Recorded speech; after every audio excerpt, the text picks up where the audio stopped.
everyone. To carry on your studies, we are providing you online classes. Okay, so our next topic is calculate mean by using discrete series by following the three methods: direct method, shortcut method and step derivation. Let's see. Okay तो अब हम यहाँ पे क्या calculate कर रहे हैं, mean discrete series को यूज़ करके। फर्स्टली हम कौन सा मेथड अप्लाई करेंगे, डायरेक्ट मेथड। ओके तो हमारे पास क्वेश्चन गिवन है, हमें एक्स सीरीज गिवन है।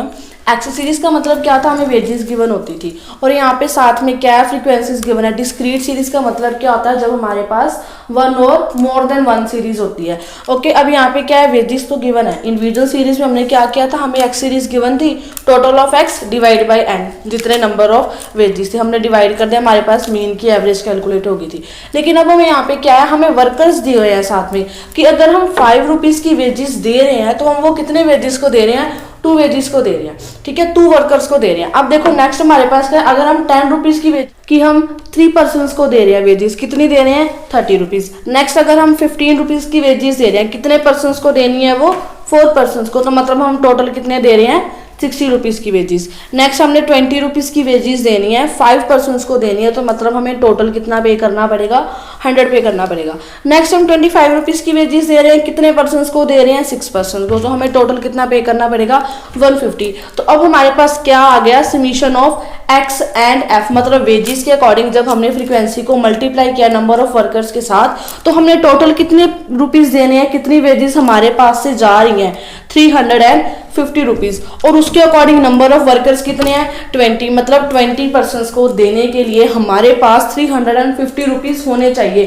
टोटल हमने 350 रुपीज़ पे करने हैं, कितने वर्कर्स को देने हैं, वो 20 वर्कर्स को। तो मतलब अब हम क्या करेंगे, इनकी वैल्यू कैलकुलेट करेंगे, इसकी एवरेज कैलकुलेट करेंगे कि एवरेजली हमें हर एक पर्सन को इतने रुपीज़ की वेजेस तो देनी ही पड़ेंगी। ओके तो हमने हमारा फॉर्मूला क्या है यहाँ पे, summation of x F upon summation of F. Okay summation of F x हमारे पास कितना है, मतलब जो हमने टोटल वेजेस पे करनी है, कितने की पे करनी है, 350 रुपीज़ की। ठीक है, और उसके बदले में हमारे पास नंबर ऑफ वर्कर्स कितने वर्कर्स को देनी है, हमने 20 वर्कर्स को देनी है। तो मतलब यहाँ पे हमारे मीन की एवरेज कितनी हो गई, 17.5। तो मतलब हम हर एक पर्सन को 17.5 रुपीज़ की वेजेस प्रोवाइड करेंगे ही करेंगे, चाहे हमारे पास किसी की वेजेस 5 थी, चाहे 10 थी, चाहे 15 थी। अब हमने क्या कैलकुलेट किया है कि एवरेजली हमें हर एक पर्सन को 17.5 रुपीज़ की वेजेस प्रोवाइड करवानी पड़ेगी। ओके हम एक बार रिपीट कर लेते हैं। फर्स्टली हमारे पास क्या है, वेजेस गिवन है, उसके साथ में नंबर ऑफ वर्कर्स गिवन है। अगर हमने 5 रुपीज़ की वेजेस देनी है, वो 2 पर्सनस को देनी है, तो इसी के साथ हमने सारे पर्सनस की वेजेस कैलकुलेट की। हमारे पास टोटल वेजेस कितने की आ गई, 315 रुपीज़ की, मतलब हमने टोटल 315 रुपीज़ किसी को पे करने हैं। कितने वर्कर्स को पे करने हैं, ये सारी अमाउंट 20 वर्कर्स को। तो अब हम क्या करेंगे, ये जो हमारे पास 350 की अमाउंट आई है ना, इसको हम डिवाइड कर देंगे 20 के साथ। इसके साथ हमें क्या पता चलेगा कि एवरेजली हम एक पर्सन को कितनी एवरेजली कितने मीन की वैल्यू, कितनी हम वेजेस की वैल्यू प्रोवाइड करवा रहे हैं। तो हमारे पास कितनी वैल्यू आ गई, 17.5। ओके तो अब हम इसी क्वेश्चन को शॉर्टकट मेथड के साथ अप्लाई करके देखते हैं। मैंने एक चीज आपको बताई थी लास्ट वीडियो में कि अगर हम सेम सीरीज को तीनों मेथड से अप्लाई करते हैं तो हमारे पास हमेशा एवरेज वैल्यू सेम आएगी। तो इससे हम अपने क्वेश्चन को वेरीफाई कर सकते हैं। अब देखो आप याद रखना कि हमने डायरेक्ट मेथड के साथ कितनी वैल्यू कैलकुलेट की है, 17.5। ओके तो अगर हम अब यही सीरीज को डायरेक्ट की जगह शॉर्टकट मेथड से अप्लाई करेंगे ना, तो भी हमारे पास वेजेस की वैल्यू कितनी आएगी, 17.5। ओके अब हम सेकेंड स्टेप है जो स्टार्ट करते हैं इसका। ओके तो अब हम क्या कर रहे हैं, सेम ही क्वेश्चन को शॉर्टकट मेथड के साथ अप्लाई करेंगे। शॉर्टकट का मतलब क्या था, by using the deviations from the x series. जब हमने इंडिविजुअल सीरीज में किया था तो हमने क्या कैलकुलेट किए थे, डेविएशंस कैलकुलेट किए थे ना सीरीज के। मतलब हमने एक वैल्यू को एज्यूम किया था, सपोज हमने 15 को एज्यूम कर लिया कि हमने एज्यूम किया कि हम हर एक पर्सन को 15 रुपीज़ की वेजेस देंगे, और हमने जो वेजेस हमने उन्हें प्रोवाइड करवाई हैं ऑलरेडी, उसके साथ हमने उनकी डेविएशंस कैलकुलेट की थी कि किसको कम मिल रहे हैं और किसको उससे ज़्यादा मिल रहे हैं। ठीक है, तो हमने यहाँ पे भी क्या करना है, सेम हम डेविएशंस कैलकुलेट करेंगे। अब हमें इसमें क्या बेनिफिट है कि जो हमने डेविएशंस कैलकुलेट किए हैं ना, हम अब उसको नंबर ऑफ वर्कर्स के साथ मल्टीप्लाई कर देंगे ताकि हमें पता चले कि हमने टोटली कितनी डेविएशंस कैलकुलेट किए हैं by using the workers. Okay, अब 10 रुपीज की डेविएशंस है, मतलब हमने 10 रुपीज कम दिए है किसी पर्सन को। कितने पर्सन को 10 रुपीज कम दे रहे हैं हम? 2 पर्सन को। ठीक है, और हम 5 रुपीज कम दे रहे हैं। कितने पर्सन को 5 रुपीज कम दे रहे हैं हम? 3 पर्सन को। और जीरो का मतलब क्या है कि 15 की 15 वेजेस प्रोवाइड करवा दी, तो मतलब वो हमारे पास जीरो रह जाएगा। ओके, नेक्स्ट हम क्या है, हमारे पास डेविएशन है 5 की, मतलब हम 5 रुपीज ज्यादा दे रहे हैं। 15 हमने देने थे, एज्यूम किया था, हम दे कितने रहे थे? 20 दे रहे थे, मतलब डेविएशन कितने की आई थी? 5 की आई थी। अब ये जो 5 रुपीज हम एक्स्ट्रा दे रहे हैं वो कितने पर्सन को दे रहे हैं? 5 पर्सन को दे रहे हैं। नेक्स्ट हमने क्या देखा था कि हम 25 रुपीज की वेजेस प्रोवाइड करवा रहे हैं, लेकिन हमने एवरेजली कितनी देनी थी?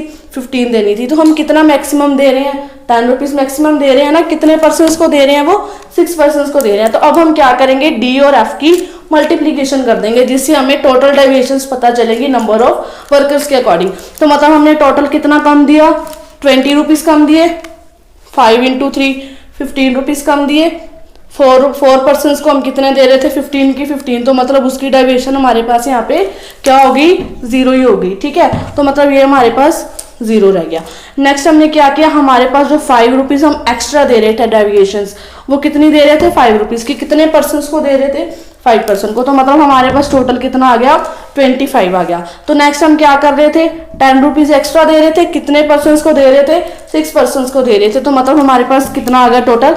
60 रुपीज। तो अब देखो अब हमने क्या किया, हमें अब क्या चाहिए? Summation of FD. पहले हम नेगेटिव वाली वैल्यूज को ऐड करेंगे, कितना आ जाएगा हमारे पास? 35। फिर हम पॉजिटिव वाली वैल्यूज को ऐड करेंगे, तो हमारे पास कितना आ गया यहाँ पे? 85। अब जब हम 85 से 35 को माइनस करेंगे तो हमारे पास कौन सी वैल्यू आएगी? 50 रुपीज वैल्यू आ गई हमारे पास। मतलब हमने 50 रुपीज की जो वेजेस है, जो डेविएशंस है, वो टोटली कैलकुलेट की है, जो हमारे पास कम जा रही हैं। हम कितना दे रहे थे? ज्यादा से ज्यादा 85 रुपीज। कम से कम कितना रह गया? 35। तो मतलब टोटल डेविएशन कितना रह गया हमारा यहाँ पे? 15 रुपीज को देने की बजाय 50 रुपीज का टोटल डेविएशन रह गया। तो हमने ये टोटल डेविएशन को डिवाइड करेंगे हम टोटल ऑफ फ्रीक्वेंसी के साथ। मतलब ये जो 50 रुपीज का डेविएशन है, ये हम 20 वर्कर्स के साथ क्या है? बियर अप करेंगे अपना। ओके, तो अब देखो हमारा फॉर्मूला क्या है यहाँ पे, X bar is equal to A plus summation of F D upon summation F. अब देखो एज्यूम कितना करके चल रहे थे हम? 15, assumed mean 15। Summation F D हमने कितना कैलकुलेट कर लिया? 50। समीशन ऑफ एफ हमारे पास कितना है यहाँ पे? 20। तो अब हम क्या करेंगे, 15 प्लस 50 को 20 के साथ कट आउट किया, हमारे पास कितना आ जाएगा यहाँ पे? 2.5। और जब हम 2.5 को 15 के साथ ऐड करेंगे तो हमारे पास कितनी वैल्यू आ जाएगी?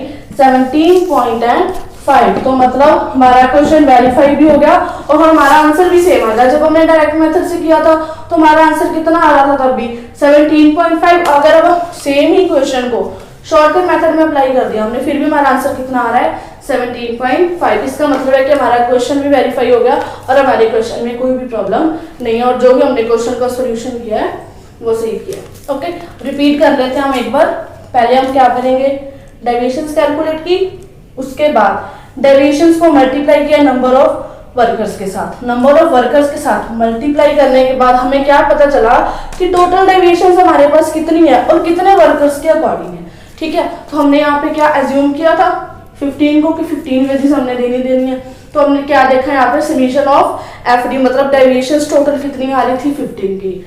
कितने वर्कर्स के अकॉर्डिंग आ रही थी? 20 वर्कर्स के अकॉर्डिंग। 15/20 किया, कितना आ गया यहाँ पे? 2.5। तो मतलब हमारे पास एवरेज मीन कितना आ गया? 17.5। दोनों मेथड्स के साथ हमारा आंसर सेम है। इसके बाद हम नेक्स्ट क्या कंटिन्यू करेंगे, स्टेप डेविएशन।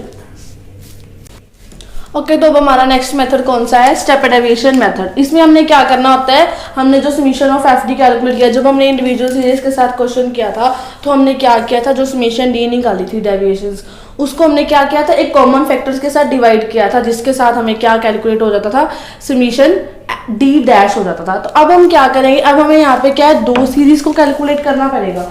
ठीक है। फर्स्टली हम कौन सी सीरीज को कैलकुलेट करेंगे यहाँ पे, डी डैश को। नेक्स्ट कौन सी हो जाएगी हमारे पास, एफ डी डैश। ओके, तो डी डैश का मतलब क्या आया। अब हम देखो डी डैश हमने क्यों कैलकुलेट करनी है, ताकि हम ये जो सीरीज है ना इसकी डेविएशन को कैलकुलेट कर सके। ठीक है, तो अब हमने ये देखना है कि अगर हम इसको एक कॉमन फैक्टर के साथ डिवाइड करते हैं तो हमारे पास क्या वैल्यू आती है। ठीक है, तो अब हम ये 10, 5, 0, 5 और 10 ये सारी सीरीज को कौन से कॉमन फैक्टर पे डिवाइड कर सकते हैं, 5 पे कट हो जाएगी ना ये सारी सीरीज। देखो अब हमने यहाँ पे क्या कैलकुलेट करना है, summation of D dash. Okay, तो हमारे पास ये जो डी की सीरीज है, कॉमन फैक्टर क्या है 5, कॉमन फैक्टर क्या लिया हमने यहाँ पे 5 लिया। ठीक है, तो अब देखो 5 को कॉमन फैक्टर लेने के बाद हम डी डैश कैसे कैलकुलेट कर सकते हैं। 5 को 10 के साथ डिवाइड करेंगे कितना आ जाएगा, -2। 5 को 5 के साथ डिवाइड करेंगे -1। 0 इज 0। 5 को 5 के साथ डिवाइड किया 1, 10 को 5 के साथ डिवाइड किया 2। ठीक है, अब देखो सेम ही जैसे इंडिविजुअल सीरीज में किया था वैसे डी डैश कैलकुलेट कर ली। अब डी डैश कैलकुलेट करने के बाद हमें यहाँ पे क्या गिवन है साथ में, नंबर ऑफ वर्कर्स। तो हमें ये वाली सीरीज को फिर से क्या करना पड़ेगा, नंबर ऑफ वर्कर्स के साथ मल्टीप्लाई करना पड़ेगा, ताकि हम total of F D dash मतलब हम दोनों सीरीज का इकट्ठा जो डी डैश है डेविएशन है वो कैलकुलेट कर सके। तो अब हम यहाँ पे क्या कर देंगे, जो हमारी डी डैश सीरीज है उसको एफ के साथ मल्टीप्लाई करेंगे, मतलब ये वाली सीरीज और ये वाली सीरीज। डी डैश चाहिए ना हमें लास्ट में, तो हम क्या करेंगे, डी डैश वाली सीरीज को एफ के साथ मल्टीप्लाई करेंगे। ठीक है, और अब देखो हमारे पास फर्स्ट डी डैश क्या है, हमारे पास 2, एफ कितना है 2, मतलब माइनस के 4 माइनस इसलिए आया क्योंकि एक सिंगल वैल्यू के आगे नेगेटिव का साइन है। नेक्स्ट एफ कितनी है 3, डी डैश कितना है -1, यहाँ पे कितना आ गया -3। 4 को 0 के साथ किया 0। नेक्स्ट एफ कितनी है 5, डी डैश कितनी है 1, तो यहाँ पे कितना आ जाएगा 5। नेक्स्ट एफ कितनी है 6, डी डैश की वैल्यू कितनी है 2, 6 2 12, तो यहाँ पे कितना आ गया 12। ठीक है, अब हम माइनस वाली वैल्यूज को ऐड कर देंगे, माइनस का 7 प्लस वाली को क्या प्लस का 17, तो यहाँ पे हमारे पास कितनी वैल्यू आ गई 10 आ गई। ठीक है, समझ में आया। पहले हमने क्या किया, डी डैश कैलकुलेट की, डी डैश की सारी वैल्यूज को एफ की सारी वैल्यूज के साथ मल्टीप्लाई किया, ताकि हमें हर एक डी डैश की वैल्यू जो हमने डेविएशंस कैलकुलेट किए हैं उनको हम नंबर ऑफ वर्कर्स के अकॉर्डिंग कैलकुलेट कर सकें। ठीक है, तो हमने ये कैलकुलेट कर लिया, हमारे पास total of F D dash कितना आ गया, 10 आ गया। ठीक है, टोटल ऑफ एफ कितना था हमारे पास 20। तो अब देखो हमने जो फॉर्मूला बनाया था पहले A plus F D upon F, तो इसमें हमने क्या नई चीज ली है, ये वाला 5 है जो नई चीज आई है ना हमारे पास, जो हमने डी डैश को कैलकुलेट करने के लिए यूज किया है। तो हम फॉर्मूले में वैल्यूज अप्लाई करेंगे। एज्यूम्ड मीन कितना था 15 अप्लाई किया यहाँ पे। एफ डी डैश की वैल्यू कितनी आई 10। समीशन ऑफ एफ कितना है हमारे पास 20 multiply I stands for the common factor, we can take here C. हम यहाँ पे सी भी ले सकते हैं, एच भी ले सकते हैं और आई भी ले सकते हैं। ये तीनों का मतलब क्या होता है, जो हमने कॉमन फैक्टर पे डिवाइड किया है। कॉमन फैक्टर हमने कितना लिया है यहाँ पे 5, तो यहाँ पे कौन सी वैल्यू आ जाएगी 5 की। ठीक है, तो हमारे पास यहाँ पे क्या आ गया, 10 को 5 के साथ मल्टीप्लाई किया, कितना आ गया 50/20। तो अब ये जो सिचुएशन है ये सेम वही सीरीज वाली बन गई ना जो हमने डिस्क्रीट सीरीज में किया था। मतलब अब हम 50 को 20 के साथ डिवाइड कर देंगे, 15 plus 50/20 2.5 mean is equals to 17.5। तो देखो आज हमने क्या किया, एक ही सीरीज को तीनों मेथड्स के साथ अप्लाई किया। हमारे पास आंसर क्या आया 17.5, 17.5 एंड 17.5। डायरेक्ट मेथड के साथ कैसे अप्लाई किया था, एफ एक्स को डिवाइड करके टोटल ऑफ एफ के साथ कैलकुलेट कर लिया।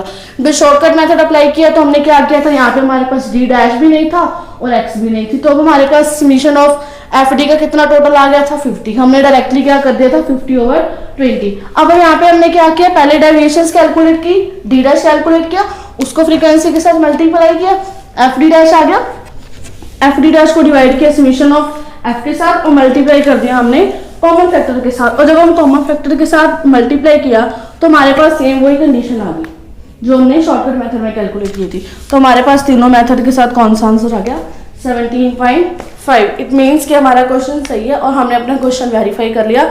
जब हम एक ही क्वेश्चन को तीनों मेथड के साथ अप्लाई करते हैं तो हमारे पास आंसर सेम आता है। थैंक्स।